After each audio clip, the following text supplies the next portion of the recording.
Sofia Coppola is back to the big screen with her brand new film Priscilla, which I'm sure are going to raise some eyebrows to the pure Elvis fans out there. I had a chance to check it out at New York Film Festival, and I'll say this is not your typical Elvis film. More about that and my thoughts coming up right now.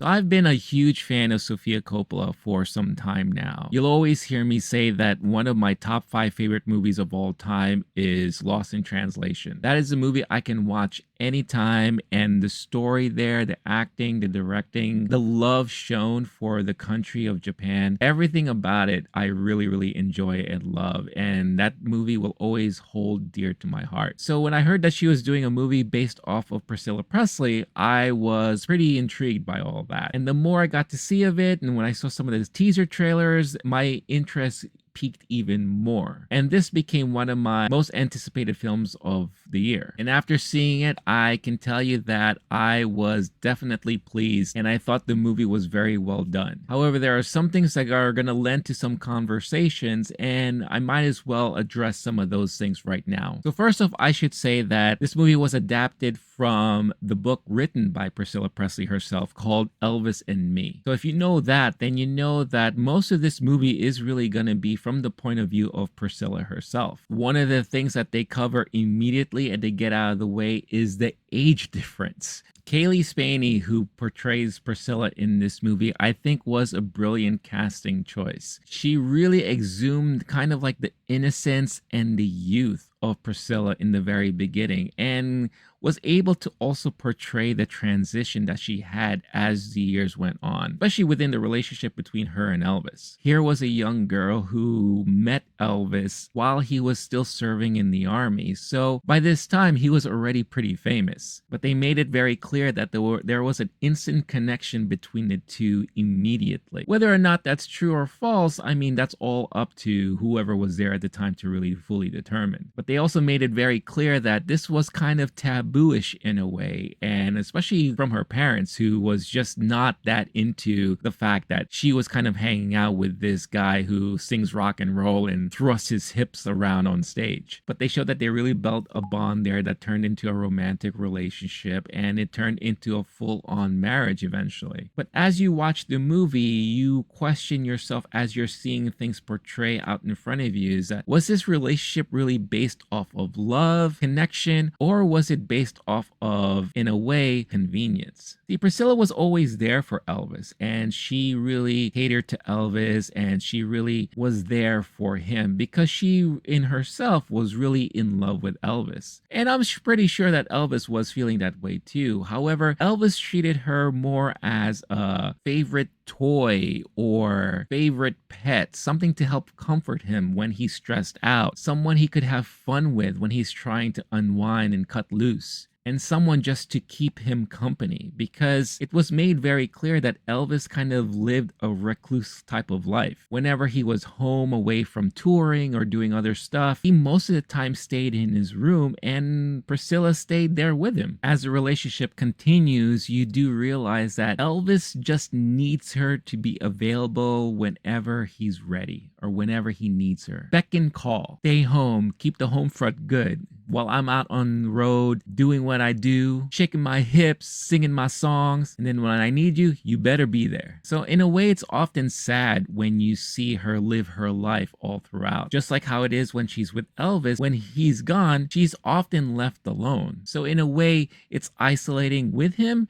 and isolating without him. Sofia definitely has a signature, especially when it comes to portraying her female characters. Oftentimes, she likes to focus on intriguing, strong-minded, strong personalities, maybe at times privileged females, but oftentimes those characters are alone, isolated, shunned in a way, looked upon different. And that's definitely the case here with Priscilla. And again, if all of this is to be taken for fact, that is pretty heartbreaking. And I have to say, Jacob Elordi, who plays Elvis in this movie, is also brilliant at this role. He's gonna have a really strong year this year between this movie and his role in Saltburn. And I'm, for one, am not familiar with him as an actor. I know he was on Euphoria, but that's not a series I ever watched. But you can tell there was really strong chemistry between the two all throughout the film, for the good and the bad, because there was definitely a lot of bad portrayed in this film. They didn't shy away from the fact that Elvis is a womanizer, he was into drugs, and it's speculated through the film that it was him that got Priscilla into drugs. He had a violent tendency and he wasn't afraid to hold back at certain times,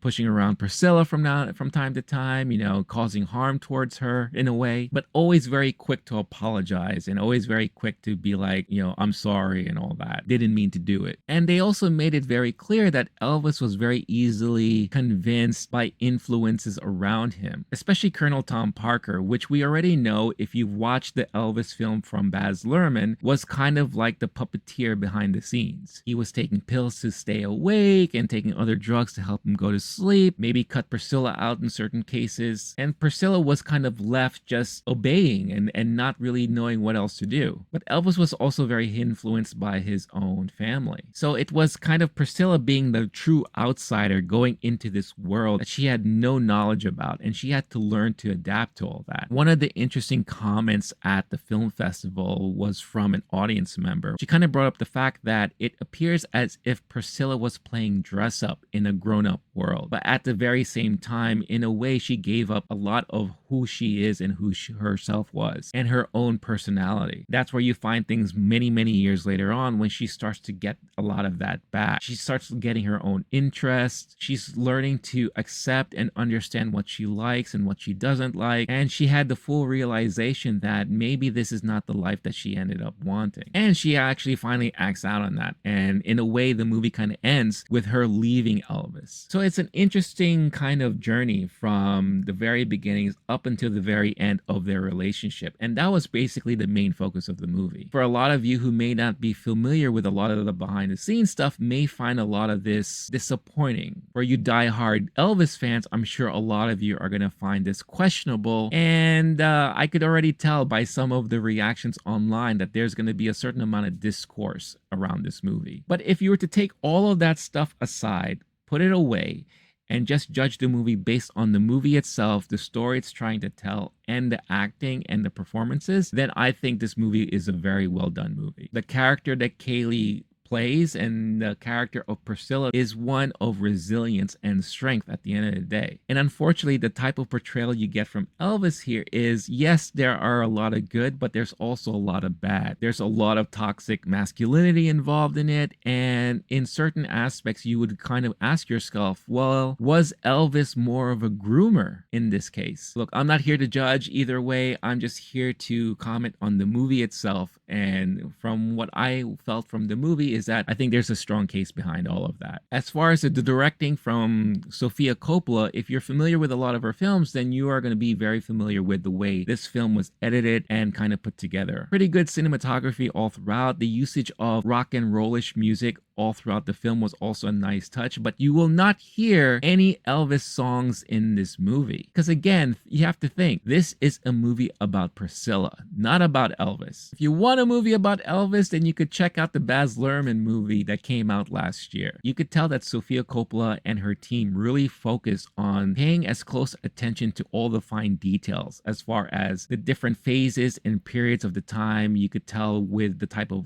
wardrobes that they would wear, recreating the wedding from what you've seen in the photos, everything down to how Graceland looks like and how all the rooms are laid out and how they're decorated. But again, I really enjoyed this, and to be quite honest with you, I think this is one of Sofia Coppola's best films since Lost in Translation. I easily rated this a 4 out of 5 stars. It was definitely one of my favorite movies from the film festival this year, and I highly recommend you all to check it out when you have a chance. But here lies the question. Which side of the fence are you residing on? Are you an Elvis fan, and are you against kind of this type of portrayal of that whole relationship and chemistry between the two and Priscilla's point of view? Or are you more open to what Priscilla experienced from her end? Definitely interested to hear all of your thoughts in the comments below. But that's all for this review for this time. Thank you again for watching. If you enjoyed this and any other videos and you haven't done so yet, would greatly appreciate if you hit that like button. It helps out with the algorithm, helps spread this video to other like-minded folks like you and I who are interested in this kind of stuff, and it definitely goes a long way in helping the channel grow. I'm out of here for now. Until next time, stay cool, stay classy, stay safe. I will catch you all in the next one. All right, peace out, y'all.